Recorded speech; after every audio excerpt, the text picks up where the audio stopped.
Hey, come on, get in. I found a bunch of weird stories for us. I got heists, I got sharks, I got runaway honeybees and underwater nukes. Come on, get in. We gotta go now. A truck carrying 70,000 pounds of hives and honeybees crashed, letting 14 million bees escape. You know how many bees that is? That's so many bees you could go to the city of Tokyo and hand each person who lives there one bee. Everyone in Tokyo gets a bee, which I assume was the intention of whoever was transporting these bees. According to the news article about this, one witness who saw the crash said, quote, "Ouch, ouch, oh my god, oh no, they're everywhere. This hurts so much. Hundreds of them just crawled up my pant leg. Why aren't you helping me? Oh god, please make it stop." And I think that was very well said given the situation. Kinda makes you think. An osprey dropped a hammerhead shark on a disc golf course. That's the kind of stuff that's happening out there. Although this isn't that crazy because, you know, as they say, sometimes life imitates art. The art in this case being a deleted scene from Sharknado 8, I imagine. How many Sharknados are there now? Not enough. The good news is that there were no Kyles on the disc course when this happened, but one Brody was present and he was treated for shock.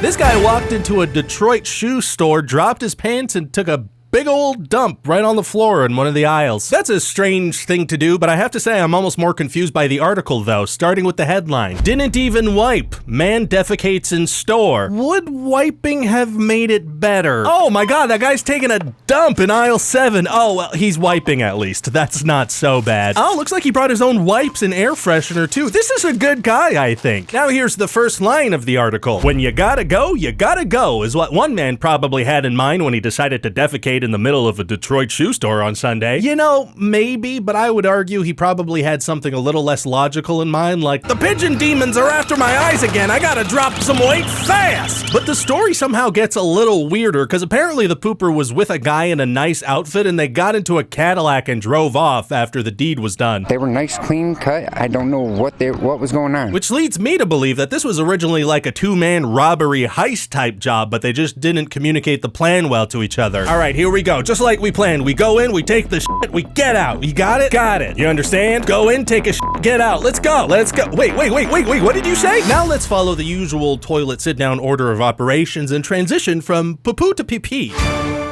This guy peed on $10,000 worth of Spam and Vienna sausages in a Sam's Club big box store. When you gotta go, you gotta go. That's probably what he had in mind when he peed on all that Spam and sausage stuff. Am I right? Look at this guy's mugshot. He doesn't look sorry or ashamed. He just looks annoyed. Seriously, you're arresting me for this? Where else was I supposed to go if not on 2 huge pallets of canned meats? A toilet? No, that's not a bad idea, actually. Damn, that would have been perfect. The article says that the way this guy was caught is because after peeing, he went and bought some stuff, not Spam and sausages, I imagine. And this was at a Sam's Club where you need to show your membership card when you pay. Which, hey, I don't know, maybe don't commit felonies in places where you gotta show your photo ID to leave the building. I feel like that's like felony committing 101. Also in felony committing 101, actually, maybe don't have the felony be releasing your bodily fluids on stuff. They're pretty good at tracking that stuff, I think.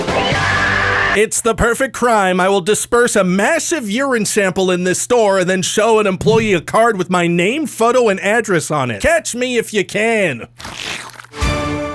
Man on top of mobile gas station with machete throws urine, injures officer. Well, I mean, of the 2 things he was holding, the urine's probably the safer thing to throw. But wait, hold on a second. Jeff? Yeah, Ryan? I gotta ask, did you need to go to the bathroom while researching stories this week or something? Yes, really, really badly. Do you still need to go to the bathroom? Yes, really, really badly. Okay. So. Can I go? What, did you think you needed my permission? Go to the bathroom, Jeff. Oh, thank you. I love you. Something's off with that guy. Was he unbuttoning his shirt? Anyway, research have genetically altered some fruit flies to crave cocaine. This is really exciting because I think this scientifically proves beyond a shadow of a doubt that researchers are really fucking bored. I've got it! Everybody hates fruit flies, right? Yeah! But what if they liked to party? In all seriousness, though, they did this because it could help them with developing treatments for humans. In no seriousness, though, the fruit flies started building a tiny neon nightclub and pitching business ideas to each other nonstop. And they had to shut the whole study down because one of the flies stole a microscope and tried to sell it for a dime bag. Freaking coked out fruit flies! A researcher released a paper arguing we should detonate a nuclear bomb on the ocean floor to save the planet. Now, I'm no scientist and I have no idea what I'm talking about, but no thank you. Don't be doing that. I don't think we should do that. Here's my argument against that. Movies, that's a start to a movie where a tsunami wrecks everything and Dwayne Johnson has to save people. For sure he would star in that movie, so don't do it in real life. Another argument, the fish. Give them a shot. They didn't do anything. And I think octopuses are really cool, but do we need to expose them to nuclear radiation so they get even more tentacles? I'd like to keep my Lovecraftian nightmares to a minimum, thank you very much. Between this and giving coke to flies, researchers seem like maybe they could use a little breather. Maybe take up like a hot yoga class. Just anything but research for a little bit. Step outside. A man in Alberta won the lottery for the 4th time. He won a bunch a couple years ago, then he won $1 million in May, $1 million in November, and $500,000 in August. If you add that all up, that's over $1 billion. When he was asked about it, he told reporters, quote, "Fuck you nothing pieces of shit are nothing to me. I could buy you and sell you and I wouldn't even think twice. I could pay enough to have a night with your mom and still have enough left over to have 12 nights with your dad. I could have you killed. Money, money, I love money, and I'm gonna win the lottery again every day for the rest of my life." I may have made parts of that quote up. He said the last time he won, he took his wife to Hawaii, and this time they're going to Newfoundland, which I think makes sense. You can't leave the country every time you win the lottery. Let's be reasonable here.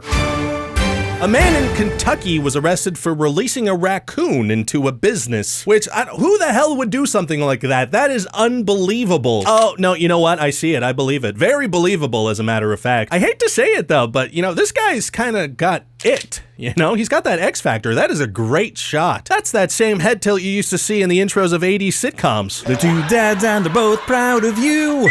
I'm proud of you, son. I'm proud of you, son. Aww. This raccoon-related arrest apparently came just a couple of months after the same guy was arrested for attempting to escape from cops while riding on a mule. Which, again, totally believable. Just how does he have access to all these animals? This guy's like Dr. Doolittle if instead of going into medicine, Dr. Doolittle had gone into, hard drugs. Oh, I can't even ride a horse.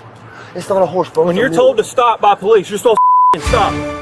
So apparently unemployment's so bad in China right now that there's actually a thriving business where companies rent office spaces so people can pretend they're going to work so they don't have to explain to people that they're unemployed. How does that even work, like strategically? So what do you do for work? Well, let me tell you, I have a job and it's in a building. If you'd like, you could follow me to the building and watch me enter it. You know what? That would be undeniable proof that you are in fact employed. Let's go do that. The article says for just $4 to $7 a day, they offer desks, Wi-Fi, coffee, lunch, and an atmosphere that mimics any work environment. Wi-Fi, coffee, and lunch for $7? Starbucks makes me feel so guilty for using the bathroom that I pay twice that just for the frappiest cappuccino they have. Now, pretending to have a job is a tale as old as the 4th season of every sitcom ever made in the 90s. But these companies kind of take things to another level. Although there are no contracts or bosses, some firms simulate them. Fictitious tasks are assigned and supervisory rounds are even organized. For a fee, the theatricality can reach unimaginable levels, from pretending to be a manager with his own office to staging episodes of rebellion against his superior. Now, I haven't worked in an office for a couple of years now, but is it normally like the French Revolution every day in there? For the crime of a meeting that could have been an email,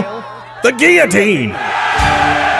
A flight attendant was arrested for dancing naked in the airplane bathroom. Okay, obviously this is unprofessional, but did they need to arrest him? I would argue that's the only place in the airplane where you can dance naked. Better than the cockpit, better than the middle seat. Plus, how the heck are you supposed to use the bathroom without getting naked? I think we can all agree that all of us strip completely nude to use the restroom. Okay, wait, I think Geoff slipped this onto the teleprompter. Geoff! Yeah, what's up? There's no easy way to say this, but frickin' learn how bathrooms work. I'm trying. Hi there, hello. Please hit that subscribe button. I am a disembodied head, so you can trust me. You can trust me.